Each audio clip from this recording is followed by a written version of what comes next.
हर एक कार्यकर्ता राहुल गांधी है, बच्चा बच्चा राहुल गांधी है। जब जब गांधी सड़क पर उतरा है, इतिहास बदला है। आज देश कह रहा है कि भारत जोड़ो वाले राहुल गांधी हमें चाहिए। आज जन जन की यही पुकार है कि राहुल गांधी अब की बात। घबराते हैं ये सावरकर के बच्चे जो बुलबुल के परों पे उड़ते हैं। हिंदुस्तान के शेर को रोकने के लिए जो भी राह में आ रहा है वो सब ढेर हो जाएगा। हमारे खिलाफ सियासत नहीं, साजिशें हो रही है, साजिशें। ये बीजेपी हो गई है। ये पी इतना बड़ा हो गया है कि आज गरीबों के चेहरे पर पेशाब करने लगे। गांधी है जिनसे हमेशा सावरकर डरे हैं, जिनसे हमेशा गोट से थर थर कांपे। बीजेपी का भूषण आभूषण ब्रजभूषण बनकर घूम रहा है। ये सावरकर और डलहौजी के वंशज है। ये डिवाइड एंड रूल के अलावा कुछ नहीं जानते।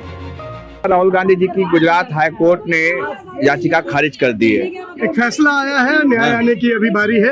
एक फैसला दिया है माननीय हाई कोर्ट ने और जो भी हाई कोर्ट का निर्णय है वो सिरमाथे। लेकिन अभी जनता की अदालत में जाना बाकी है। जन अदालत अब होगा क्या? राहुल जी चुनाव ही नहीं लड़ पाएंगे अपने नेता? हर एक कार्यकर्ता राहुल गांधी है, बच्चा बच्चा राहुल गांधी है। एक राहुल गांधी को रोकोगे, हजारों करोड़ों लाखों राहुल गांधी इस देश में निकलेंगे। और हर जब इतिहास गवाह है कि जब गांधी सड़क पर उतरा है, इतिहास बदला है। आजादी मिली है, आजादी बढ़ी है, आजादी बची रही है। अमन और मोहब्बत का पैगाम आज देश में आया है। आज देश कह रहा है कि भारत जोड़ो वाले राहुल गांधी हमें चाहिए। आज जन जन की यही पुकार है कि राहुल गांधी अब की बात। ये आसान बात नहीं है। कहते हैं ना आप, मोदी जी और उनकी सेना घबरा गई है। घबराते हैं ये सावरकर के बच्चे जो बुलबुल के परों पे उड़ते हैं। ये गांधी जिन्होंने छाती पर गोली खाई है वो कब किसी से डरे और कब किसी से घबराए? साहब, अभी तो ये शुरुआत है। ये अमन का काफिला लेकर बढ़ेगा ये हिंदुस्तान का शेर। और ये हिंदुस्तान के शेर को रोकने के लिए जो भी राह में आ रहा है वो सब ढेर हो जाएगा। घबरा रही है बीजेपी के हाथ पैर फूले हुए हैं। बीजेपी एकदम रोई हुई है। 2024 में उसे एक ही अड़ंगा, एक ही बात है, राहुल गांधी दिख रहे हैं। आज देश राहुल गांधी की ओर निहार रहा है। हम सब एक जन राहुल गांधी हैं। हम सब के अंदर देखो, झांक कर देखो, राहुल गांधी मिलेंगे। मतलब क्या लगता है कि आप जिससे बात कर रहे हैं, गुजरात हाई कोर्ट का फैसला आया है सर? जाहिर तौर पर फैसला आया, अभी तो न्याय आना बाकी। मैं वही कह रहा हूँ, फैसले को हम सम्मान करते हैं। न्याय की अपील सुप्रीम कोर्ट में जाएंगे। और सबसे बड़ी अदालत हमेशा जनता की अदालत होती है लोकतंत्र में। लोकतंत्र के मंदिर में जितनी भी मूर्तियां बैठती है उसे सजाने वाली जनता होती है। और जनता आज राहुल गांधी के साथ है। पूरा हिंदुस्तान, पूरा आवाम, पूरा मुल्क इस बात की तस्दीक करता है कि किस तरह से राहुल गांधी भारत जोड़ो निकले तो पूरा का पूरा हुजूम निकल पड़ा। शुरुआत है साहब। और कहते हैं जो ताकतवर को रोकने के लिए दीवारें बहुत बने। हमारे खिलाफ सियासत नहीं, साजिशें हो रही है, साजिशें। और हिंदुस्तान देख रहा है इन साजिशों का मुंह तोड़ बदला कैसे दिया जाए। क्या लगता है कोर्ट जो है साजिश कर रही है? कोर्ट भाजपा की तरफ चल रही है। मोदी और इनके गैंग की बात कर रहा हूँ। ये मूत्र विसर्जन टीम जो है, जो गरीबों के चेहरे पर मूत्र विसर्जन करती है, ये बीजेपी हो गई है। ये पी इतना बड़ा हो गया है कि आज गरीबों के चेहरे पर पेशाब करने लगे। अरे शिवराज जी, आपने पैर धोए थे, पैर पे पेशाब नहीं था, मुंह पर पेशाब था। काश आप उस गरीब का मुंह भी धोते, मुंह पर चंदन भी लगाते, मुंह को चूम भी लेते।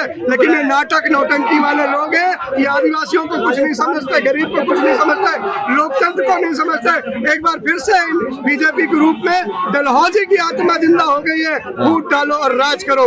आपके सामने महाराष्ट्र का उदाहरण है। ये लोग हमेशा यही करते रहे। जब इनकी जनता दरबार में इनकी जीत नहीं होती तो ये पैसे के दरबार में चले जाते हैं और जन नायकों को खरीद लेते हैं। फिर से ऐसे ही तोड़-फोड़ चल रहा है। साहब, ये राहुल गांधी है, ये गांधी है जिनसे हमेशा सावरकर डरे हैं, जिनसे हमेशा गोट से थर थर कांपे। आज गोट से छल बल से किसी तरह से भी आगे हो सकते हैं, लेकिन कल राहुल गांधी का है, आज राहुल गांधी का है, 24 राहुल गांधी का है। महंगाई, भ्रष्टाचार, और अब तो हालत ये हो गई साहब कि गरीब का चेहरा देखकर बीजेपी के नेताओं का पेशाब आ जाता है। उनके मुंह पर पेशाब कर देते हैं। ये बीजेपी क्यों सबके मुंह पर पी कर रही है?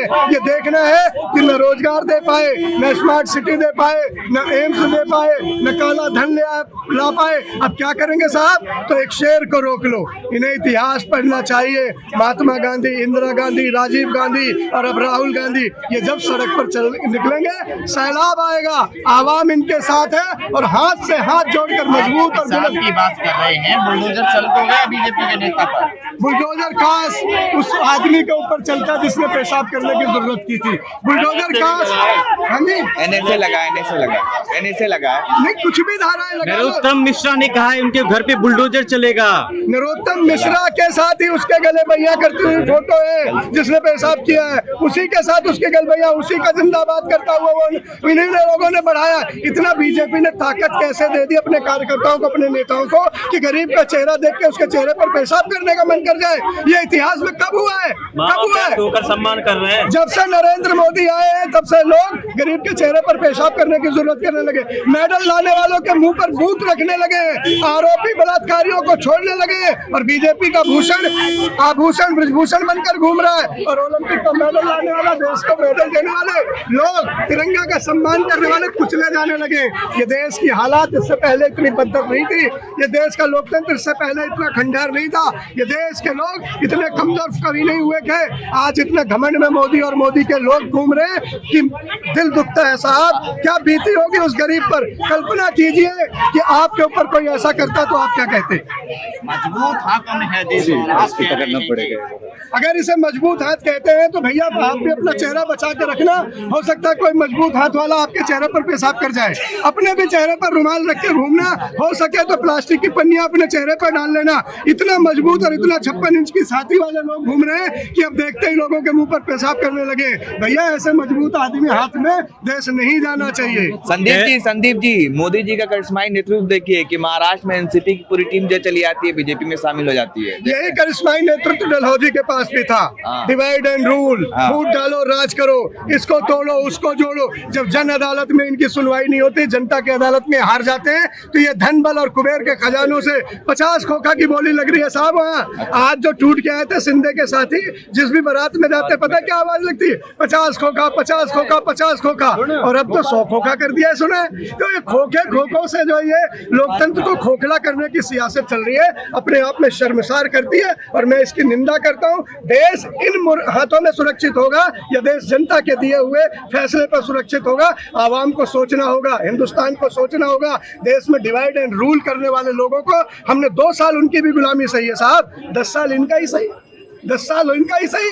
और इसके बाद जो आज़ादी आएगी, जो गांधी के नेतृत्व में एक फिर से नई आज़ादी आएगी, उसमें सबको अमन होगा, चैन होगा, हिस्सेदारी होगी, भागीदारी होगी। और एक बात भरोसे के साथ कहता हूँ, कांग्रेस की सरकार जब होगी तो कोई भी कार्यकर्ता किसी गरीब के मुंह पर पेशाब करने की हिम्मत नहीं करेगा। बीजेपी वाले कह रहे हैं महंगाई के दौर में बीजेपी दौर चल रहा है। जरूरत है देश को देखने की कि सिलेंडर किस रेट का हो गया, तेल किस रेट का हो गया। टमाटर गाल लाल कर रहा है, मुंह लाल कर रहा है, जीभ लाल कर रहा है, स्वाद बेकार कर रहा है, किसी को चिंता नहीं। मणिपुर धधक रहा है साहब, धधक रहा है मणिपुर। देखा आपने?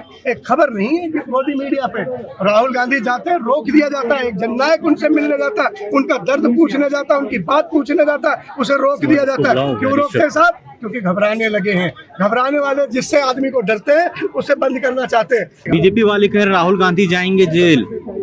बीजेपी वालों की तो मुरादें ऐसी होती हैं, वो जेल और ईडी और सीबीआई, और इनके पास हथियार क्या है, और इनके पास चीजें क्या है, और इनके पास हथकंडे क्या है। ये कैसे सरकार को रोक सकते हैं, ये कैसे सरकारों को तोड़ सकते हैं, ये कैसे लोगों को, जनता के फैसले को पलट सकते हैं। ये यही करते आए, ये यही करते रहेंगे साहब। मैं कहता हूँ ना, ये सावरकर और डलहौजी के वंशज हैं, ये डिवाइड एंड रूल के अलावा कुछ नहीं जानते।